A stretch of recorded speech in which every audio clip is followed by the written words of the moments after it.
ሰላም፣ እኔ በማርገዜ በጣም ደስተኛ ነኝ። እናንተም ሰርግ እንድታደርጉልኝ አልፈልግም። እንዲሁም ደግሞ በአባትዮም እንዲገኝ እንዲፈልጉልኝ አልፈልግም። እኔ ልጅ መውለዱን በጣም እፈልገዋለሁ። በእርግዝናዬም በጣም ደስተኛ ነኝ አለች ወይዘሮ ማርታ። እኔ የፈለግሽውን ነገር አረግልሻለሁ። ልጁም አላባት ማደግ የለበትም፣ ዲቃላ መባል ስለሌለበት ስልኩን ስጪኝና ልደውልለት አለቻት። ሰላም ግን ልትስማማ አልቻለችም። ወይዘሮ ማርታ ሰላም ከቤት እንድትወጣላት በጣም ትፈልጋለች። ግን ደግሞ ውጭልኝ ለማለት ብዙ አመት ስለሰራች ሸም ያዛት።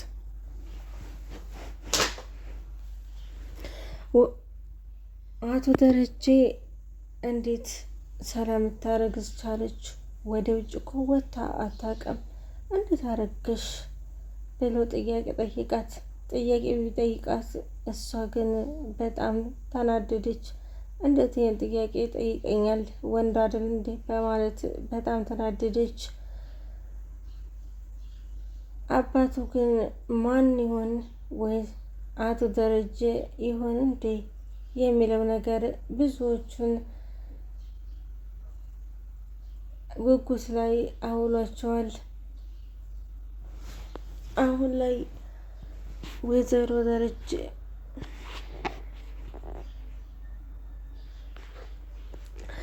ሰላም፣ ውድና የተከበራችሁ ቻናላችን ቤተሰቦች እንዴት ናችሁ? ደህና ናችሁ ወይ? እኔ ያለው በጣም ደህና ነኝ። ለዚህ ለቻናል አዲስ ሆናችሁ ሰብስክራይብ ያደረጋችሁ ቤተሰብ ሆኑ። አዳዲስ ነገሮች ሲመጡ ይደርሷቸዋል ማለት ነው። እንግዲህ ሰላም በማርገዟና እንዲሁም ደግሞ ልጅ በመውለዷ በጣም ደስተኛ ነኝ ያለች። በዚህ ዓለም ላይ ለሁላችንም ደስታ መንስኤ ልጅ ነው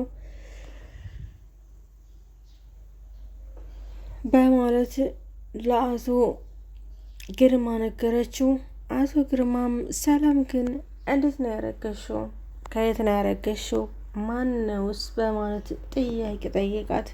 እንዴ እንደዚህ ጠይቃ እንዴ ለምን ጠየቀኝ የሚለው ነገር ቢያድርባትም ግን ጥያቄውን መለሰችለት። እኔ ልጅ በማርገዜ በጣም ደስተኛ ነኝ። በዚች ዓለም ላይ ሁሉም ነገር ቀሪ ነው፣ ልጅ ግን ወርቅ ነው። ስለዚህ አባትም አልፈልግም፣ ሰርግም እንድታረጉልኝ እኔ አልፈልግም። ግን ደግሞ እዚህ ቤት ወልጄ መታረስ እፈልጋለሁ በማለት ተናገረች። ወይዘሮ ማርታ ሁሉንም ነገር አድርጌ እኔ ልዳርሽ፣ የተወሰነ ሰርግም ሆነ እንዲሁም ደግሞ የልጁን ስልክ ስጭኝና እዚህ መጥቶ አባቱነቱንም እንዲቀበል፣ አንቺንም ደግሞ አይዞሽ፣ ነገም ደግሞ ልጁ ሲወለድ ተጎኑ እንዲቆም እፈልጋለሁ። ለምንድን ነው ዲቃላ እንዲባል አልፈልግም አለቻት። አይ እኔ ማንንም አልፈልግ፣ ሰርግም አልፈልግም፣ አባቱንም አልፈልግም። እኔ ልጅን አሳድጋለሁ። እንዲሁ እኔ የምፈልገው እዚህ ቤት መታረስ ብቻ ነው ከእናንተ የምፈልገው በማለት ተናገረች። ወይዘሮ ማርታም ችግር የለውም አንቺ መችሽ እንጂ ትታረሻለሽ፣ አርስሻለሁ። ግን ደግሞ ሰላምዬ የዲቃላ መባሉ ትንሽ አያሳስብሽም እንዴ አለቻት። እኔ ምንም ነገር የሚያሳስበኝ የለም፣ ላይ ጠጋ ነው። እዚህ ምድር ላይ እንደ ልጅ ስጦታ እንደ ልጅ ጠጋ የለም እና ሁሉም ነገር ልጅ ሲኖርሽ ነው በማለት ተናገረች። ልጅ የሌላችሁ ልጅ ይስጣችሁ፣ ልጅ ከሁሉም ነገር በላጭ ነው አለች። አሁን ላይ የቤት ሰው እንዳለ ሰላምዬ እርጉዝና የ5 ወር እንደሆነች ሁሉም አወቀ። ዳታ ቆይማ ሰላምዬ አንቺ ትውና ያመጣሽው እንዴት ነው ልጅ የሚረገሰው? በነፋስ ይረገዛ እንዴ አለች የሳቋ መነጭ። ሰላምዬም በጣም ሳቀች። ምክንያቱም ዳታ በጣም የሳቅ ምንጭና ዘና የምታደርግ የቤቱ ድምቀት ናት። በዚህ ምክንያት ሰላም ከዝጌ ቤት አልወጣም ያለችው ምክንያት ለምን እንደሆነ ባናውቅም ዳታን ላለማጣትና ዳታን ፍለጋ ይመስለኛል። ይሄ ነገር ግን ወዴት እያመራ ነው? ዳታ ቆይ የሰላምዬ ልጅ ናት እንዴ? አባቷ ማን ሊሆን ይችላል የሚለው ነገር ሁላቸውንም ያወዛግባል። አባቷ አቶ መስፍን እንደሆነ ቢታወቅም እናቷ ግን ጥርጣሬ ላይ ነው። እናቷ ሰላምዬ እንደሆነች ይገልጣል። ሰላምዬ ሲከፋት ይከፋታል፣ ሰላምዬ ሲደበድቧት በጣም ይከፋታል።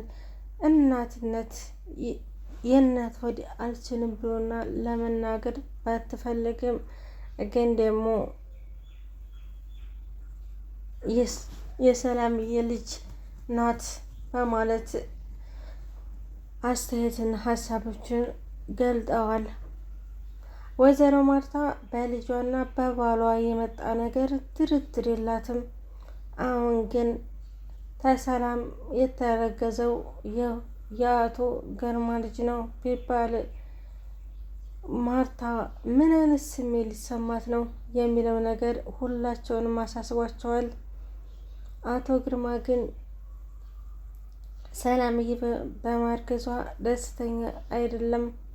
እንዲሁም ደግሞ እዚህ ቤት በማድረሱ ልትወልድ ስለሆነ በጣም ከፍቶታል። ይህ ነገር ግን ለምንድን ነው? ምን ተፈጥሮ ነው የሚባለው ነገር ያሳስባል። በህይወታችሁ ውስጥ ብዙ ውጣ ውረዶች አሉ። እነዛን ውጣ ውረዶችን መጋፈጥና ፊት ለፊት መራመድ ያስፈልጋል።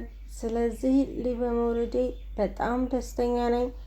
እንዲሁም ደግሞ ፈጣሪ ደግሞ ልጅ ስለሰጠኝ ከልብ ነው የማመሰግነው በማለት ፍቅሯን ገለጠች። ዳታ መዝናናት እፈልጋለሁኝ፣ እቤት ውስጥ መቀመጥ በጣም ሰልችተኛል በማለት አቤል ጋር ወደ ውጭ ወጣች። አቤል አንዳንድ ጥያቄዎችን ጠየቃት። እኔ እኮ አንቺ የማትቀየሚው ሰው አይደለሽም እንዴ አላት። አይ ያለፈ ነገር አላረግም፣ ታለፈ አለፈ ነው።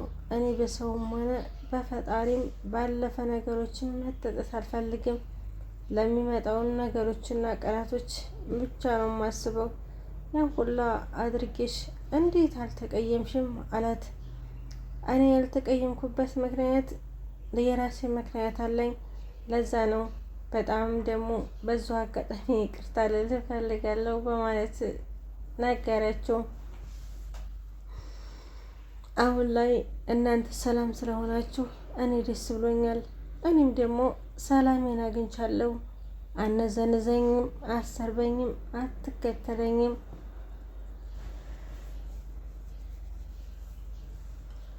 ስለዚህ አቤልዬ ተንከባከባት በማለት ነገረችው። አቤል ግን ይሄ ነገር አልተዋጠውም። አቤል በጣም እንደሚያፈቅራት እና እንደሚወዳት ገና ካይኑ ያስታውቃል። ዳጣዬ ምንም አይነት ስሜት እንደሌለውና ወንድም እንደሆነ ቀርበዋለች። ግን ደግሞ ወደፊት እንደሚገባት ተስፋ አላት። አሁን ላይ አላስጨንቃትም በማለት ተናገረ። ውሃዬ የቤታቸው ድምቀት ሰላምዬን እንዴት አረገሽ? ተስፋ ሲረገዛ እንዴ ብላ ጠየቀቻት። አይ አንቺ ልጅ መቼ ነው ብስል የምትሆኒው? አሁን ይሄን ነገር ማን ነገረሽ? እንዴትስ ልትጠይቂ ቻልሽ? እናንተ እኮ ከትምህርት ውጭ ሌላ ወሬ ማውራትም ሆነ መስማትም ጥሩ አይደለም። ዋናው ነገር ትምህርታችሁ ብቻ ነው በማለት መከረቻቸው። አሁን ላይ የቤቱ ሰው በአንድ እግሩ ቆመ። ይሄ የሰላምዬ ልጅ የማን ይሆን? የገርማ ልጅ ይሆን እንዴ? ሁላቸውም በጣም ግራ ተጋብተዋል። እንግዲህ ደግሞ በቀጣይ ቪዲዮ በአሪፍ ቪዲዮዎች እስከምንመጣ ድረስ ይህንን ቻናል ሰብስክራይብ እና ላይክ በማድረግ ተባበሩኝ አላለሁኝ። በአሪፍ ቪዲዮ እመጣለሁ።